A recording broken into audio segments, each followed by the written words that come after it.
I still remember the day my father disappeared as if it happened yesterday.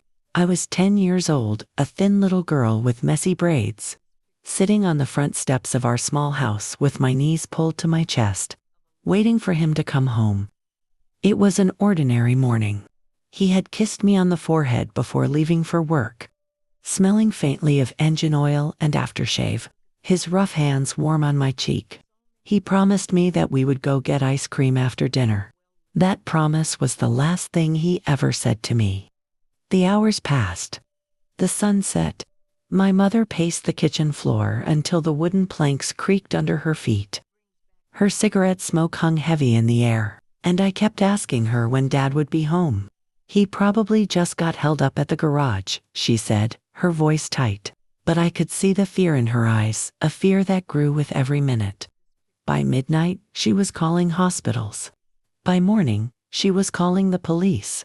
And by the end of the week, I had stopped asking when he would be back, because I had begun to understand he wasn't coming back.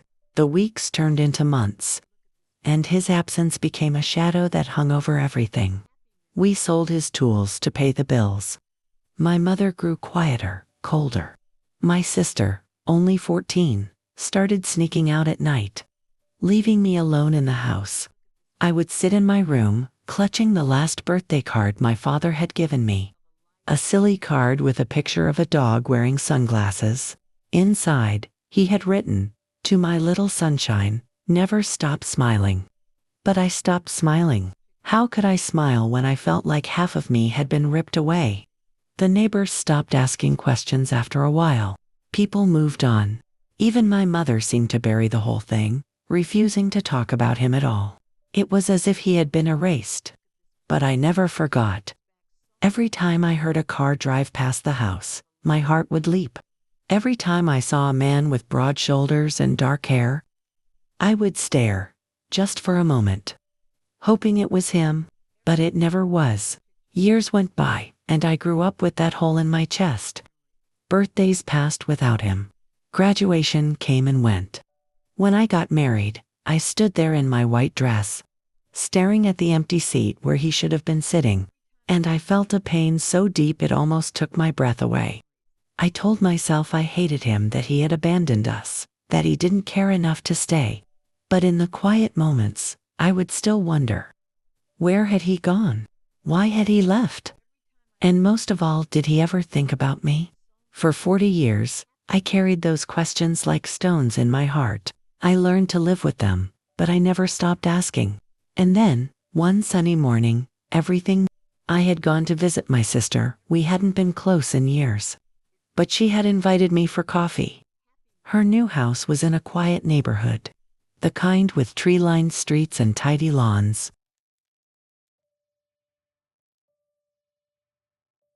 As I pulled into her driveway, I noticed the house next door, and there, sitting on the porch, was a man with the same strong shoulders, the same weathered face, the same deep-set eyes I had seen in every dream of my father since I was 10. My heart stopped. It couldn't be, but it was. My father, the man who had vanished from my life 4 decades ago, was living right next door to my sister, and in that moment, standing there with my keys still in my hand, I felt everything at once: anger, grief, disbelief, and something else I didn't expect: hope. I froze on the driveway for what felt like forever. I could hear birds chirping, leaves rustling in the wind, a lawnmower buzzing in the distance, but all of it sounded far away, like I was underwater. It was him. I knew it was him. 40 years had passed, but a child never forgets the face of their father. My hand trembled as I reached for the car door, my breath shallow and uneven. Part of me wanted to run, get back into the car and drive away as fast as I could. But another part of me, the part that had been carrying this weight for so long, told me that I couldn't leave. Not this time. Not after waiting my whole life for this. I stepped out of the car slowly, my knees weak, my heart thundering in my chest. I wanted to march straight over to that porch and scream at him. Demand to know why he had left, why he had stayed away, why he had let me grow up thinking I wasn't worth coming back for. But my legs wouldn't move. Instead, I walked up to my sister's door and rang the bell. She answered with a big smile, the kind she always used when she wanted to smooth things over. But when she saw my face, her smile faltered. "What's wrong?" she asked. "You look like you've seen a ghost." I almost laughed, because that was exactly how it felt. I didn't sit down. I didn't take my shoes off. I just blurted it out, my voice shaking. "Who is that man on the porch next door?" Her face changed immediately, her expression hardened, her eyes darted away. "Why?" she asked, too quickly. "Because," I swallowed hard, "because he looks exactly like Dad." There was silence. A heavy, awful silence that seemed to fill every corner of the room. I could hear the clock ticking on the wall, every second stretching into an eternity. Then she sighed, a long, tired sigh, and sat down at the table. Her shoulders slumped like someone who had been carrying a secret for far too long. "You weren't supposed to find out like this," she said quietly. And just like that, my whole world tilted. I sat down across from her, my palms sweating, my heart pounding. "What do you mean?" I whispered. She hesitated, her fingers twisting in her lap. Then she finally looked me in the eye. "That is Dad," she said. "He's been living next door for almost 5 years." I felt like I'd been punched in the stomach. 5 years. 5 years he had been this close. Why didn't anyone tell me? Why would you keep this from me? Tears filled her eyes, and she reached for my hand, but I pulled it away. "Because he didn't want you to know," she said. "He asked me not to tell you. He said he didn't think you'd want to see him." I was shaking now, not just from shock, but from anger. "He left us," I said, louder than I meant to. "He walked out and never came back. And then he just, what? Moved in next door and decided to play house like nothing happened." My sister winced, but she didn't argue. "He had his reasons," she said softly. "He told me everything, but I thought if you wanted answers, you'd come looking for them yourself." I stood up so fast, the chair scraped against the floor. "I spent 40 years looking for answers," I said, my voice trembling. "And now you're telling me the answer was sitting right here, all along. Next door." I didn't wait for her to reply. I stormed out of the house, my chest tight, my vision blurry with tears. I stopped at the edge of the driveway, staring at that porch again. He was still sitting there reading a newspaper. As if the world hadn't just been turned upside down. He looked up then, and for the first time in 40 years, our eyes met. And just like that, I was 10 years old. Again, the little girl waiting on the steps for her daddy to come home. I didn't go to him. Not yet. I got back into my car and drove away, my hands gripping the steering wheel so tight that my knuckles turned white. I needed time to breathe. I needed time to think. I needed to decide what I would say when I finally faced him. Because I would face him. After all these years, after all this pain, I deserved answers. That night, I didn't sleep. I sat on the edge of my bed, staring at an old shoebox I had kept hidden under my dresser. Inside were the last pieces of him I had left: photographs, that silly birthday card, the watch he had given me before he disappeared. I held that watch in my hand, feeling the weight of it, the way it ticked softly. Still keeping perfect time after all these years. And I made a promise to myself. Tomorrow, I would go back. Tomorrow, I would knock on that door. Tomorrow, I would finally look my father in the eye and demand to know why. I woke up before the sun rose. I barely slept at all. Every time I closed my eyes, I saw his face. Not the face of the man on that porch, but the face of the man I remembered, the man who used to put me on his shoulders, who used to laugh with me until we were both out of breath, who used to tuck me in at night and promise me he'd always be there.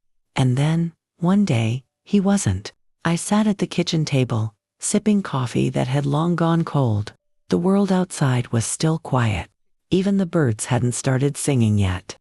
And then, as the sun began to rise, I stood up, grabbed my keys, and headed out the door. I drove back to my sister's neighborhood. I parked in the same spot as the day before, my hands trembling on the steering wheel. And there he was again, sitting on that same porch, drinking from a mug, looking so calm, so ordinary. It made me angry. How dare he look so peaceful when he had shattered my entire childhood? How dare he sit there like nothing had happened, like he hadn't left me crying into my pillow, night after night, wondering what I had done to make him go? I took a deep breath, got out of the car, and walked toward the house. Each step felt heavy, like my shoes were made of lead. But I kept going, because this was it. This was the moment I had been waiting for, whether I was ready or not. He looked up as I approached, and for a moment, neither of us said a word. His eyes widened slightly, like he was surprised to see me standing there.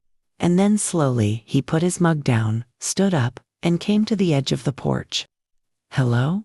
he said quietly. His voice was deeper now, raspier than I remembered, but it was still his voice. The same voice that used to read me bedtime stories. I didn't answer right away.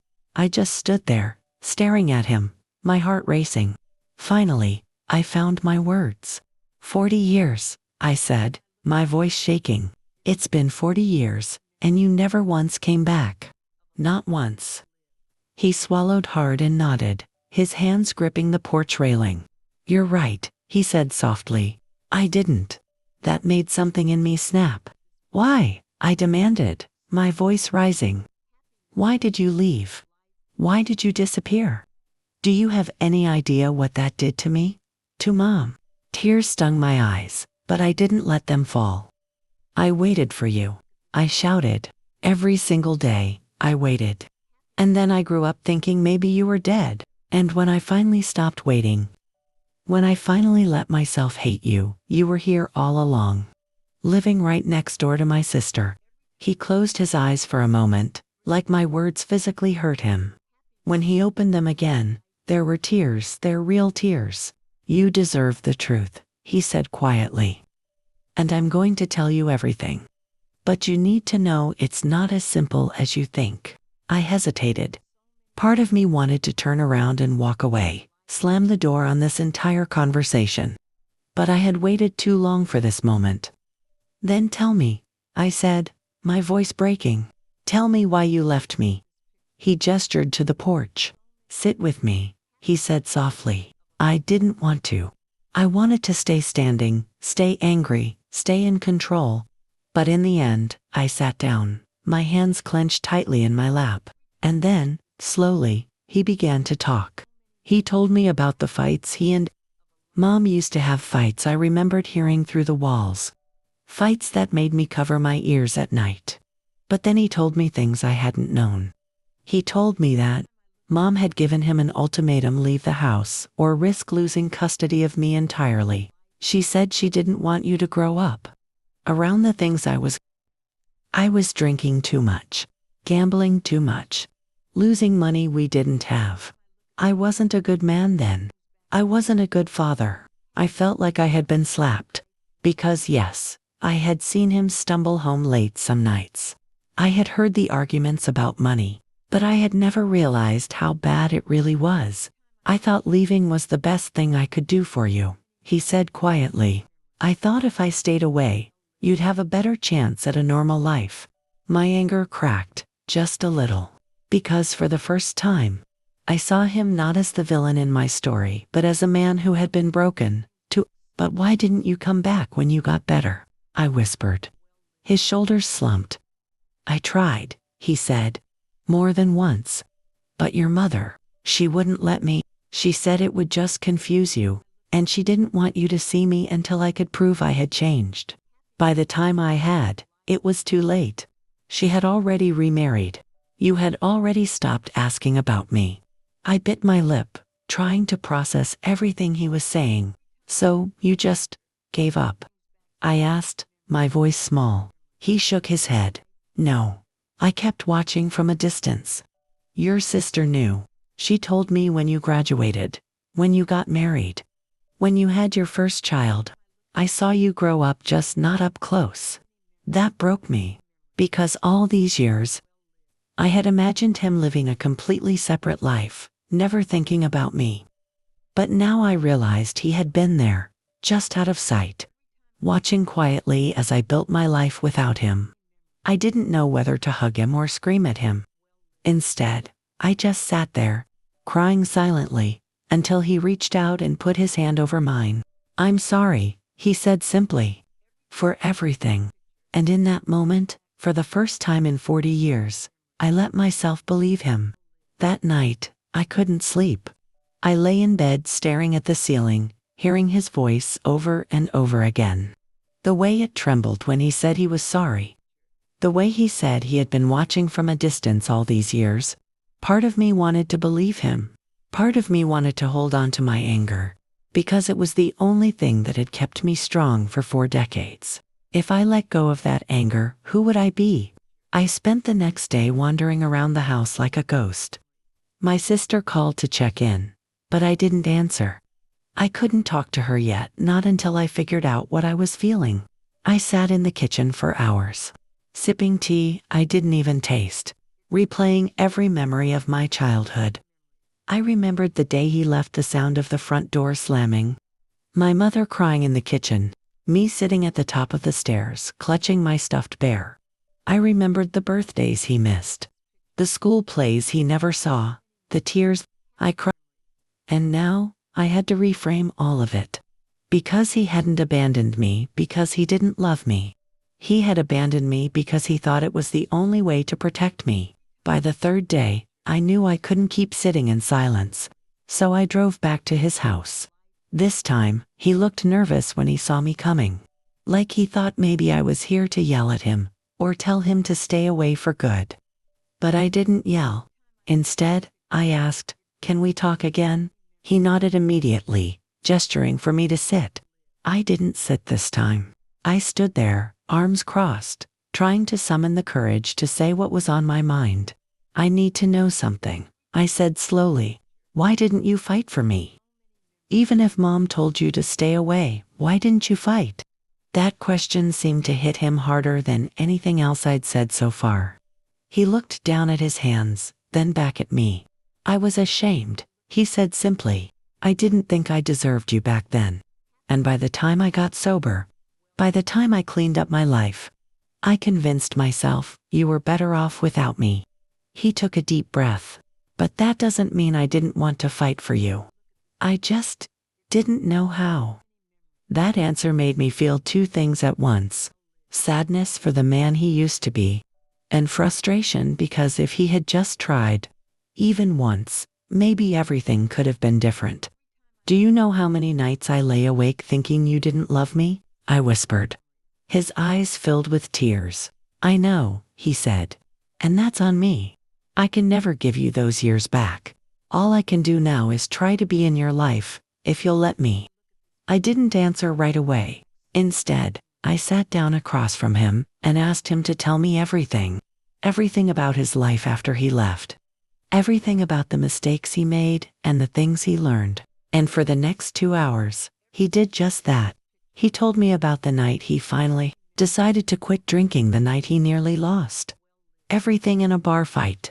He told me about the years he spent rebuilding his life, working double shifts, paying off debts, staying away from old habits. He told me about the first time he saw me as a teenager, from across the street, and how he cried all night afterward, because I looked so grown up, and he had missed so much. By the time he finished, something inside me had shifted. I still hurt. I still carried the scars of a little girl who had been left behind. But I also saw a man who had been quietly punishing himself for 40 years, a man who had been waiting for me to show up on his porch so he could finally make it right. I didn't forgive him that day, not completely. But I told him something I hadn't expected to say. "I don't want to hate you anymore," I said quietly. His face crumpled, and for the first time, he reached out and hugged me. It wasn't a big, sweeping, movie-style hug. It was awkward, hesitant, almost shy, like we were both afraid to break the fragile peace we had just built. But when I left his house that evening, I realized something. For the first time in 40 years, The heaviness in my chest had lifted just a little. That night, I slept deeply. No nightmares, no tossing and turning, just peace. And when I woke up the next morning, I knew exactly what I needed to do next. The next morning, I woke up with a strange kind of calmness in my heart. For so many years, I had woken up carrying a weight, anger, resentment, pain. But now, it felt like that weight had loosened its grip, like I could finally breathe again.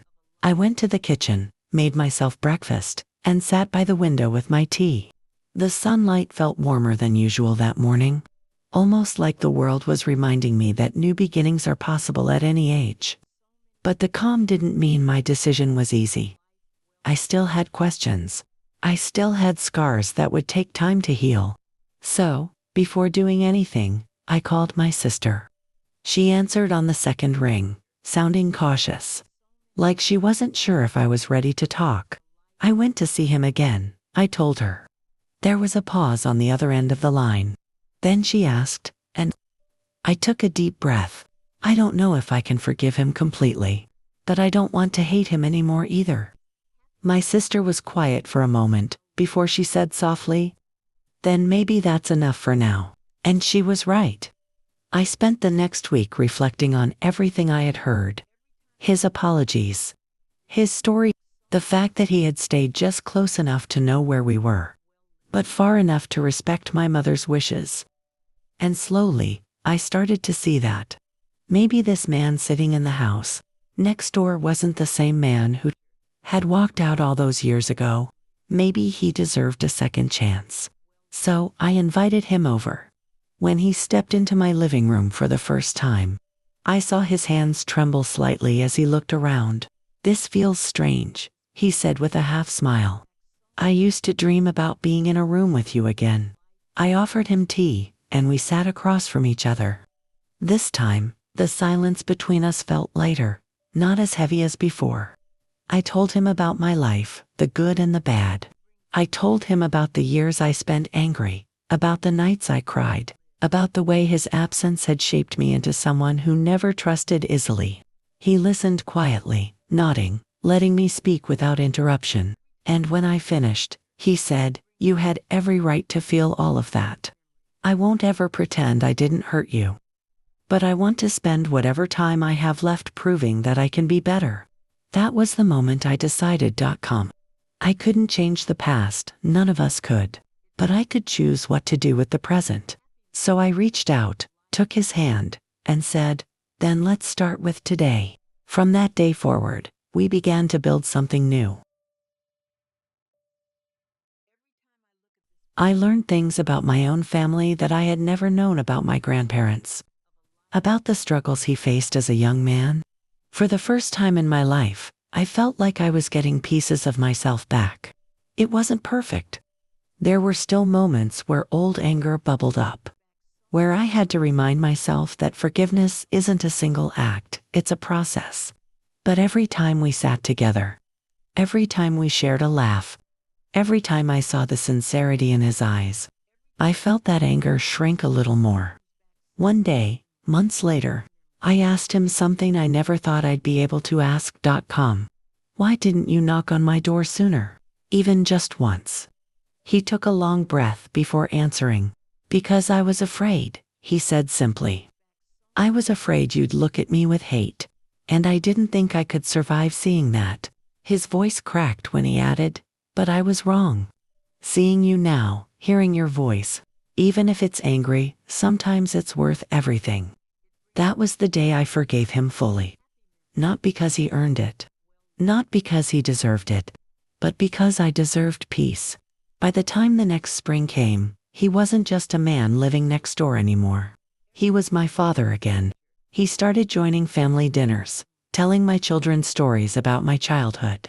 I saw the way my grandchildren's faces lit up when he made them laugh, and for a moment, I imagined what my life might have been if I had grown up with that laughter in my home. It made me sad, yes, but it also made me grateful, because I got to experience it now. The day I finally stood at his door and hugged him without hesitation, I realized something. Forgiveness didn't mean forgetting. It didn't mean pretending those 40 years of pain never happened. It meant that I chose to live the rest of my life without carrying that pain like a chain around my neck. And as I sit here telling you this story, I want you to know something. Sometimes, the people who hurt us the most can surprise us in the most unexpected ways. Sometimes, letting go of anger doesn't just set them free, it sets us free too. And that, my dear, is how I stopped being a little girl waiting at the window for her father to come home. Because now, he finally did. And this time, I opened the door.